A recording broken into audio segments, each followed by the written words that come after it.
خدا کا کلام نہیں انہیں سکھاتے، اور جب وہی بچے بڑے ہو جاتے ہیں تو پھر وہ جب نشے باز ہو جاتے ہیں، نشئی ہو جاتے ہیں، تو پھر پیرنٹس روتے ہیں۔ تو میرے عزیزوں، ہمیں چاہیے کہ ہم بچپن ہی سے اپنے بچے کی اس راہ پر تربیت کریں جہاں اسے بڑے ہو کر بھی چلنا ہے، جہاں اسے بڑے ہو کے بھی جانا ہے۔ یہ ہمارا پیرنٹس کا فرض ہے کہ ہم اپنے بچوں کو اس راہ پر چلائیں جو اس کے لیے بہتر راہ ہے، جو اسے ہمیشہ کی زندگی دلائے گی۔ اور یہ تب ممکن ہو سکتا ہے جب ہم اپنے بچوں کو خدا کے ڈر اور خوف میں زندگی بسر کرنا سکھائیں۔ ایک ایگزامپل لیں گے ہم،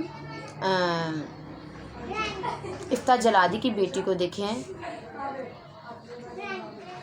افتاح جلادی نے کہا کہ جب میں جنگ جیت کر آؤں گا، جو مجھے سب سے پہلے نظر آیا، جو مجھے سب سے پہلے ملا، میں اس کو قربان کر دوں گا۔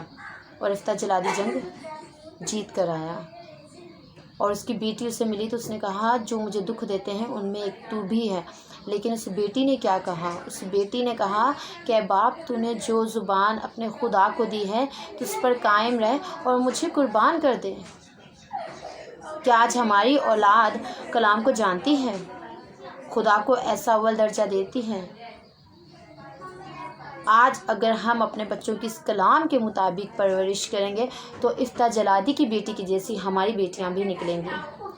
جیسی وہ بیٹی بہادر تھی، ہماری بیٹیاں بھی ویسی بہادر ہوں گی، اور اپنے پیرنٹس سے کہیں گی جو خدا کی مرضی ہے وہی ہماری مرضی ہے۔ دیکھیں تو ہمارے گھر سے افتاح جلادی کی بیٹی کے جیسی بیٹیاں اور اسحاق کے جیسے بیٹے بھی پیدا ہو سکتے ہیں، کیونکہ جب اس کا ابراہیم جو ہے اپنے بیٹے اسحاق کو قربان کرنے کے لیے لے کے جا رہا تھا تو اس نے نہیں کہا، جب اس کو باندھا، ابراہیم نے اسحاق کو باندھا تو اس نے کوئی سوال نہیں کیا کہ باپ تو کیا کر رہے ہیں، کیوں مجھے باندھ رہا ہے۔ اور آج جوان بیٹے ہیں، باپ کہیں کہے تو بیٹے کہیں اور جاتے ہیں، باپ ایک بات کرے تو بیٹے 10 باتیں سناتے ہیں۔ یہ کیوں ہے؟ یہ اس لیے ہے کہ ہم اس شریعت کی کتاب کو، ہم اس خدا کے کلام کو اپنے بچوں میں ڈیلیور نہیں کرتے۔ جب ہم بچپن ہی سے اپنے بچوں کو کلام کی تعلیم و تربیت دینا شروع کر دیتے ہیں تو تب ہمارے بچے جب بڑے ہوتے ہیں تو یہ کلام ان کے رگ رگ میں، ان کے بدن میں، ان کے دل میں اتر چکا ہوتا ہے۔ میرے عزیزوں، آج ضرورت ہے کہ ہم اپنی زندگیوں پر غور کریں اور اپنے بچوں کو چھوٹے ہی ہوں تو سکھانا شروع کر دیں۔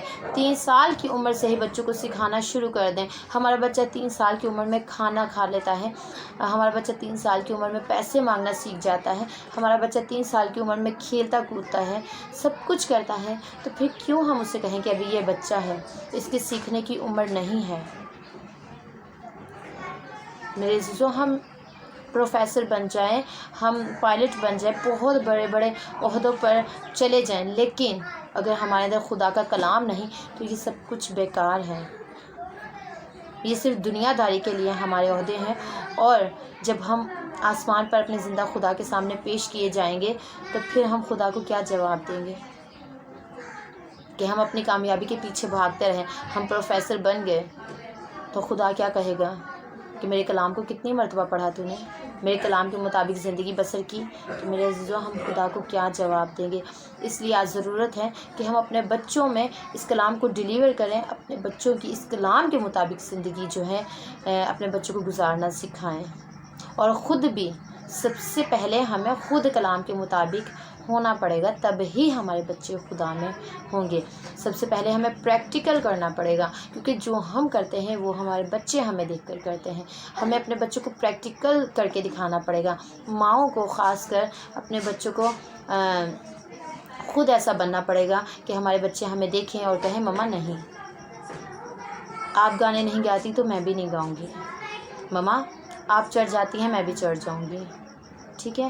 اور باپ جو ہیں ان کو بھی پریکٹیکل کرنا پڑے گا، ان کو تمام تر اپنی زندگی سے جو ہے خدا کے نام کو جلال دینا پڑے گا۔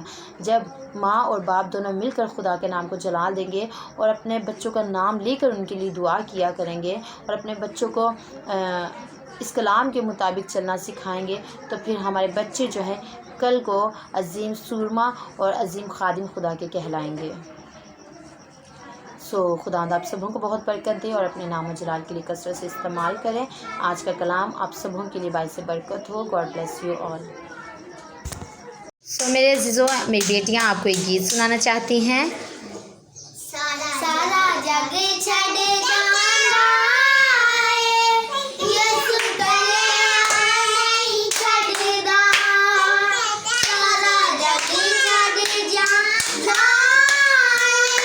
یسو کلیاں نہیں چھڑدا، ہاتھ پیار نال پھڑدا ہے، ہاتھ پیار نال پھڑدا ہے، یسو کلیاں نہیں چھڑدا، سارا جگ چھڑ جاندا ہے، یسو کلیاں نہیں چھڑدا۔ ہنا رو رو کے منگیاں دعاواں، روح پاک دیاں چلیاں ہواواں، ہنا رو رو کے منگیاں دعاواں، روح پاک دیاں چلیاں ہواواں، خالی چولیاں پردہ ہے، یسو کلیاں نہیں چھڑدا۔ ہاتھ پیار نال پھڑدا ہے، ہاتھ پیار نال پھڑدا ہے، یسو کلیاں نہیں چھڑدا، سارا جگ چھڑ جاندا ہے، یسو کلیاں نہیں چھڑدا۔